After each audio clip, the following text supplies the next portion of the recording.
नमस्कार दोस्तों, मैं कुलभास्कर ओझा और आज बात खजाने की। खजाने की बात जब भी होती है तो सस्पेंस बढ़ जाता है।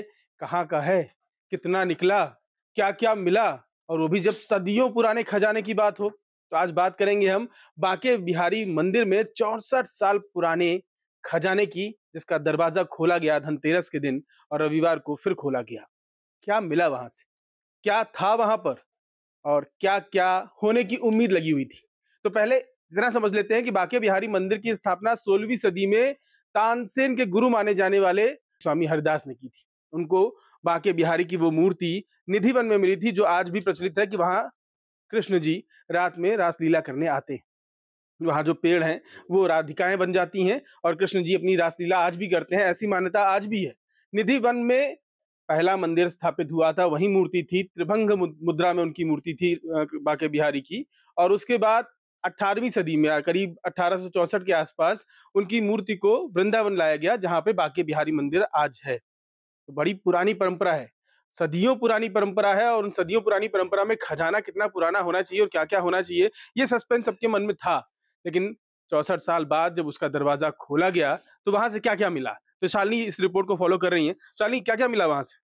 तो सर जब खज़ाना खोला गया है तो बहुत ज़्यादा कुछ कीमती चीज़ें तो वहाँ से नहीं मिली है, लेकिन जो जानकारी मेरे पास है उसमें कुछ बर्तन है, खाली संदूक है और एक छोटा-सा चांदी का छत्र है और जेवरात के कुछ खाली जो बॉक्स हैं वो मिले और ऐसा बताया जा रहा है कि अंदर काफ़ी मलबा है, चूहे वग़ैरह हैं क्योंकि जैसा हम इमेजिन करते हैं कि पहले राजाओं-महाराजाओं के खज़ाने खुलते थे तो सोना-चांदी होगा, लेकिन ऐसा कुछ नहीं था। आपको बता दें कि 1971 में आखिरी बार खज़ाना खोला गया था और उसमें रखे ठाकुर जी के चढ़ावे के जेवरात व अन्य वस्तुएं एक बॉक्स में रखी गई थी। अब बाद में भूतेश्वर स्थित भारतीय स्टेट बैंक में एक लॉकर लेकर वह बॉक्स लाकर वहां पर रख दिया गया, मतलब वहां शिफ्ट कर दिया गया।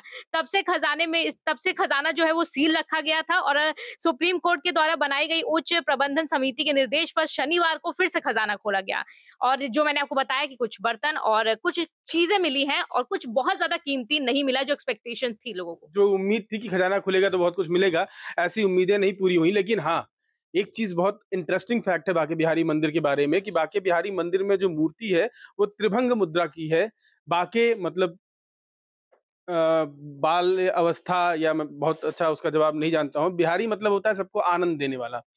तो जो त्रिभंग मुद्रा की मूर्ति है, उसके हिसाब से ये होता है कि जो आँखों की में आकर्षण है बांके बिहारी के, वो सब लोग बर्दाश्त नहीं कर सकते, इसीलिए उनका जो पर्दा है, उनके सामने एक पर्दा लगाया जाता है, हटाया जाता है, लगाया जाता है, हटाया जाता है। ये मान्यता है, वहाँ जब भी दर्शन करने जाएँगे, तो हर 5 मिनट पे पर्दा लगा दिया जाएगा और पर्दा हटा दिया जाएगा, ताकि उस आकर्षण में हर कोई उलझ ना जाए। आरुषि, आपके पास क्या-क्या जानकारी निकल के आई अभी जो आप खोज रही थी? सर जैसे कि मैंने देखा है जो वहाँ के सेवायत जो सदस्य हैं दिनेश गोस्वामी, उन्हों उन्होंने बताया है कि उससे पहले जो है जब खजाना खोला गया था तो 1926 और 1936 में जो है मतलब चोरी हुई थी 2 बार। पहली जो हुई थी वो 1926 में हुई थी और दूसरी जो चोरी हुई थी वो 1936 में हुई थी। फिर उसके बाद 1971 में ये मतलब जो खोला गया था, फिर उसके बाद से ये सील था।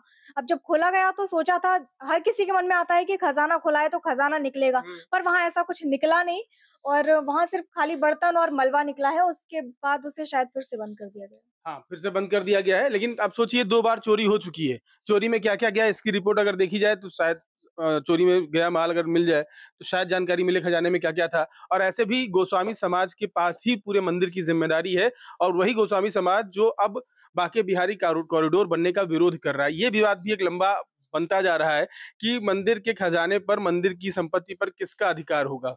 तो कहीं ऐसा तो नहीं कि मंदिर के खजाने को पहले ही खाली कर दिया गया, क्योंकि सरकार बांके बिहारी कॉरिडोर बनाने के लिए उस मंदिर के खजाने का ही इस्तेमाल करती शायद। तो बहुत सारी बातें हैं, लेकिन क्या निकल कर आ रहा है? अभी बांके बिहारी कॉरिडोर का मुद्दा कहाँ तक पहुँचा? क्या अपडेट है? सर बांके बिहारी कॉरिडोर का मुद्दा तो बहुत पुराना ही है, लेकिन ये खबरें आने के बाद मुद्दा और ज़्यादा उभर कर आ रहा है। और कह रहे हैं वो गोस्वामी समुदाय के लोग जो वहाँ पूजा-पाठ करते हैं, उनका का कहना है कि अगर यहाँ पर कॉरिडोर बना तो हम यहाँ से पलायन कर जाएँगे। और उसके बाद और भी लोग और जो लेकिन सरकार अपनी दलील में कह रही है कि जब कोई हॉलिडे होता है, जैसे संडे हो गया, सैटरडे हो गया, वीकेंड हो गया हुँ, या होली, दिवाली जैसा पर्व होता है, होली बहुत अच्छे से मनाया जाता है वृंदावन में। हुँ। वहाँ की होली फेमस है। तो उस टाइम पे इतनी भीड़ होती है, एक गेट है, कॉरिडोर में जगह नहीं है, कि अफरा-तफरी मच जाती है। लोग एक-दूसरे के ऊपर चलने की नौबत आ जाती है कि भीड़ में कुचले जाते हैं लोग। बहुत लोग अपनी जान बचा के मुश्किल से आते हैं। हालाँकि माहौल तो बहुत अच्छा होता है, होली का पर्व है तो, लेकिन जान-माल का डर रहता है लोगों के साथ, चोरी भी हो इसलिए जाती है। कॉरिडोर जरूरी हाँ, है। तो कॉरिडोर ज़रूरी है, लेकिन उसके विरोध कर रहे हैं कि ये संपत्ति तो हमारी है, मंदिर के लोग, गोस्वामी समाज के लोग, और सरकार और इनका विवाद चल ही रहा है अभी तक आपस लगातार में। बढ़ता जा रहा है। तो विवाद देखिए, कॉरिडोर का विवाद अपनी जगह पे चल रहा है, इस बीच में मंदिर का खजाना खुलता है और उसमें से कुछ खास निकलता नहीं है। इससे पहले और जितने मंदिरों का दरवाजा खुला, बहुत कुछ निकला उसमें से, और उसमें से एक मंदिर आप जानते ही हैं दक्षिण भारत का है जिसका एक दरवाजा आज तक नहीं खोला गया। तो खजाने के पीछे की मान्यताएं बहुत होती हैं। इस मंदिर में भी खजाना जब खुला, जब जहाँ कुछ नहीं था वहां भी 2 सांप मिले। तो सांपों का और खजानों का कनेक्शन जो होता है वो अद्भुत है। लेकिन फिलहाल बांके बिहारी मंदिर के खजाने में कुछ है नहीं, जो है वो भक्तों का चढ़ावा है, जिसके दम पर, जिसके आसरे बांके बिहारी का दरबार सज रहा है, चल रहा है। बाकी ताज़ा अपडेट और जो होंगे हम आप तक पहुँचाते रहेंगे।